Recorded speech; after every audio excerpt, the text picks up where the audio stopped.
Assalamualaikum warahmatullahi wabarakatuh.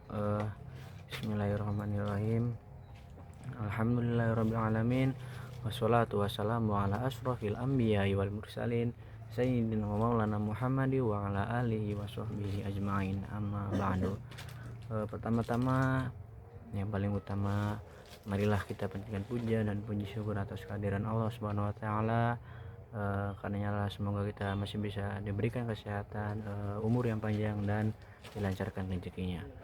Shalawat dan salam semoga tetap tercurah limpahan kepada baginda kita, yakni Habibina wa syafi'ina wa karibina wa dukhrina wa maulana Muhammad sallallahu alaihi wasallam.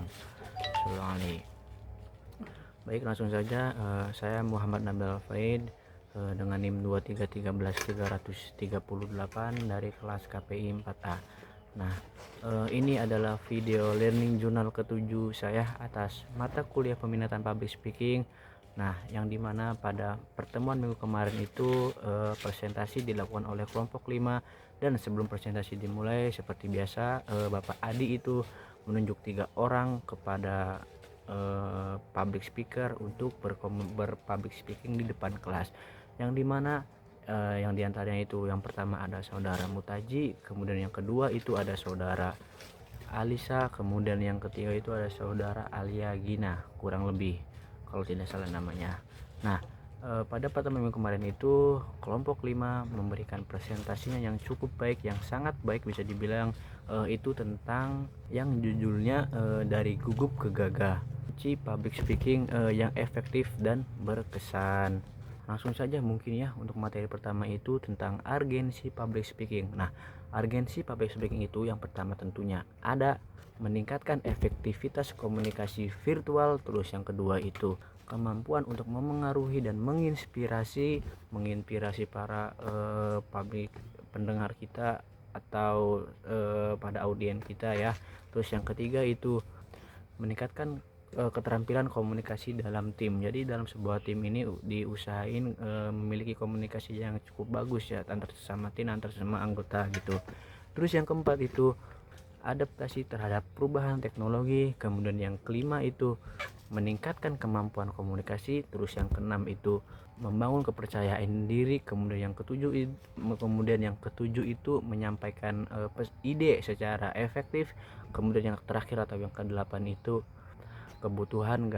kebutuhan profesional atau gaya profesional gitu. Mungkin kita lanjut saja kepada pembahasan selanjutnya, yaitu tentang gaya public speaking. Nah, yang dimana gaya public speaking itu dibagi menjadi 2. Yang pertama itu ada adaptasi gaya bicara, dan yang kedua itu jenis gaya bicara. Nah, adaptasi gaya bicara itu yang pertama tentunya kita harus memahami demografi audiens. Terus yang kedua itu menggunakan bahasa yang dapat dimengerti, seperti menggunakan bahasa kalimat yang sudah formal atau yang mudah dipahami oleh para audiens atau sejenisnya.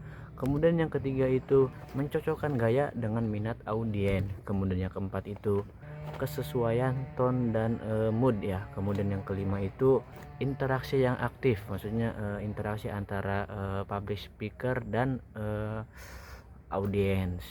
Nah, kemudian yang kedua itu ada jenis gaya bicara. Nah, yang pertama itu ada gaya ekspresif, yang kedua itu gaya perintah, kemudian terakhir itu gaya penyelesaian atau pemecahan masalah.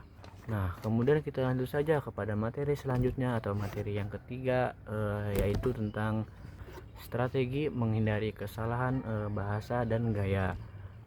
Nah, yang pertama itu tidak lain tidak bukan, tentunya kita harus persiapan dan latihan. Seperti kita harus mempersiapkan diri kita dulu sebelum kita tampil ke depan, dan latihan supaya dapat memperlancar atau dapat lancar dalam berpublic speaking kita. Kemudian yang kedua itu rekam dan evaluasi. Seperti ini ya, kita merekam diri kita sendiri dulu itu. Jadi sebelum kita menunjukkan kepada orang lain, usahain kita itu harus melihat diri kita sendiri dulu. Kemudian yang ketiga itu minta umpan balik. Seperti ini ya, harus saling merespon gitu antara audiens dan public speaker. Kemudian kita lanjut saja kepada materi selanjutnya atau materi keempat atau materi terakhir, yaitu tentang persiapan public speaking. Nah, persiapan public speaking itu yang pertama tentunya ada pahami audien, seperti kita memahami karakteristik audien, memahami latar belakang audien, bisa juga memahami umur dari audien tersebut, memahami profesi dari audien tersebut, dan masih banyak lagi. Terus yang kedua itu tentukan tujuan public speaking, seperti ketika kita ingin berpublic speaking menggunakan metode dakwah atau menggunakan metode ceramah.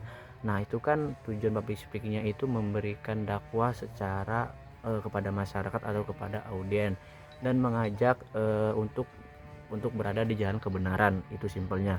Kemudian yang ketiga itu rancang struktur materi, seperti kita mempersiapkan materi dulu, seperti dari judul, tema atau isi, bisa juga pembahasan, kemudian kesimpulan. Nah, terus yang keempat itu ada latihan secara rutin. Jadi ketika kita ingin tampil atau ketika kita ingin berpublic speaking, usahain kita itu harus latihan atau mempersiapkan diri terlebih dahulu. Jadi jangan bosan-bosan untuk terus berlatih biar makin lancar, biar makin dipermudah berpublic speakingnya.